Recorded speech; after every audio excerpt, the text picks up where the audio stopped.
I was sent this dehumidifier. I'm going to show you how to work it. So over here you see there's the lock and unlock. I'm going to go ahead and put it to the unlock position. I'm going to go ahead and put it down on my desk here. This top lifts up. That's what it looks like on the inside.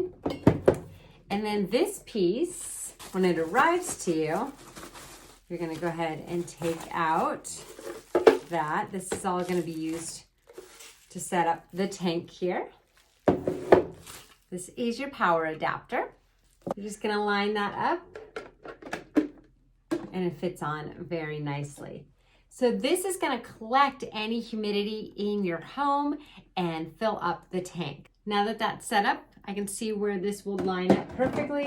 We're going to go ahead and put that back together and then go ahead and lock either side. Okay, now on top, let's check out the functions. Here on the back is where you're going to connect the power adapter. So let me do that right now. You hear one beep when it turns on, and then you have some options here. So there's your on button. Immediately you can hear it working. You have different modes.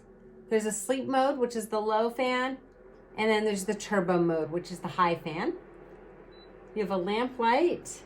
So pretty cool that you can choose up to 7 different colors for the bottom of it.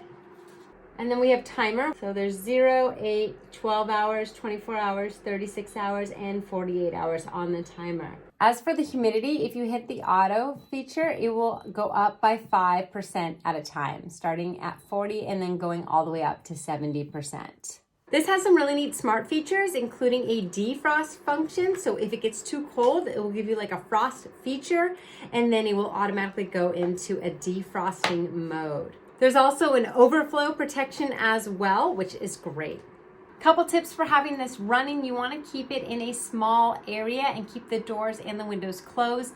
You want that climate to be pretty moderate. As far as the temperature in your home, this is going to work best anywhere between 68 to 86 degrees. You really don't want it to be much colder than that or hotter than that. And then lastly, you don't want anything to block any side of this. And you want to give it about 50 centimeters all around it wherever you place it so that there's nothing blocking it.